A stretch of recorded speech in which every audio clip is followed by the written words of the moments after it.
Então, como que é essa quebra, né? Essa tarefa de encontrar esses propósitos e essa expansão, como que é isso em cada signo? Então, vamos falar um pouquinho sobre essa casa 9, essa busca de expansão, essa busca de uma consciência mais ampla, mais holística, né, de contato com o todo, e como que eu encontro esses propósitos e como que eu encontro esses caminhos através do signo. Quando a gente fala de touro nessa casa, aí a gente tem aquela ligação com as tradições, né? Com as crenças mais tradicionais, e ele vai ter uma necessidade de uma filosofia pautada na estruturação das coisas. Então são aquelas pessoas que, assim, você pode falar de várias religiões para ela, se ela não observar que aquilo se aplica, que aquilo tem uma metodologia, um formato mais racional, mais lógico, ela vai ter bastante resistência de largar o que é tradicional. Porque o touro, ele tem a questão de segurar as coisas, né? É a manutenção, é o segurar o que eu tenho. Então, eu só vou largar aquilo que eu tenho se eu ver que a ideia do outro, a perspectiva do outro, a crença do outro funciona mais do que a minha, né? E ainda vai ser com muita resistência. Então, ele vai precisar ter essa ideia bastante racionalizada. Então, esses signos de terra, touro, depois a gente fala de virgem também, de capricórnio, na 9, a pessoa tem muito essa questão de que as crenças e as filosofias precisam ser muito práticas. Não adianta vir com nada mais subjetivo para essa pessoa, falando da conexão das energias holísticas, porque ela vai ter uma resistência maior para quebrar isso, né? Depende de todo o mapa, claro. Muitas vezes a pessoa tem o restante lá com bastante aquário, com bastante gêmeos, com bastante signos assim mais abertos, né? E aí ela leva um tempinho, ela teima ali, ela resiste, mas ela quebra essa ideia em algum momento. Mas normalmente ele vai ter sempre esse vínculo forte com as ideias que são mais tradicionais, com aquilo que ele já tem para a vida dele, que a família dele já segue e tal. E que essas novas filosofias, mesmo que ele siga novas ideias, vai precisar ser pautado em uma coisa bastante lógica. Para a Virgem, as crenças e filosofias precisam ser práticas também, como a gente falou ali em Touro, né? E aqui eles tendem mais para um lado mais cético, porque eles buscam pela lógica. Então aqui a filosofia que ficar muito aberta, que ficar sem uma metodologia, sem uma aplicação clara, sem como as coisas funcionam e não basta explicar, né, como ali em Leão, que nós temos o poder de atrair as coisas, mas como? Como que acontece essa atração? Por que acontece essa atração? De que forma que isso ocorre? Qual é o fenômeno que envolve isso? Então são pessoas que vão mais pela lógica, né, do que por uma crença mais aberta.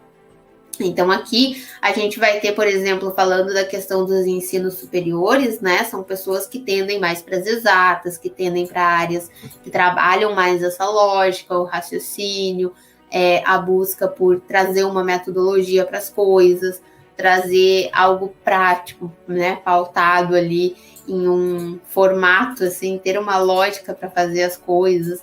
Então ele precisa ele tem essa busca por as coisas que ele consegue dar um direcionamento, né? E assim como se ele for seguir uma religião, se ele for seguir alguma crença, normalmente ele vai gostar daquelas crenças que tem uma metodologia também, você tem que ir tantas vezes na igreja, você tem que seguir uma rotina, você tem uma série de estudos em cima daquela crença. Ele vai buscar mais esse formato mais lógico, mais voltado para o estudo e para o conhecimento empírico ali, né? Em Capricórnio, a gente também tem o lado pragmático, né? Tem a necessidade de crenças e filosofias aplicáveis e ele precisa lidar com as responsabilidades das ideias que propaga. Então aqui, Capricórnio, ele vai ter muito essa ideia de uma crença também bastante focada no que se aplica, no que é mais tradicional, no que tem uma lógica, tem um raciocínio pragmático ali. Só que, por exemplo, se ele se apega demais num tradicionalismo que não está fundamentado, né? E normalmente quando a gente tem muito apego a tradicionalismos, assim, a gente tem uma ligação que é muito mais emocional. Lembra que Capricórnio é o oposto complementar de Câncer.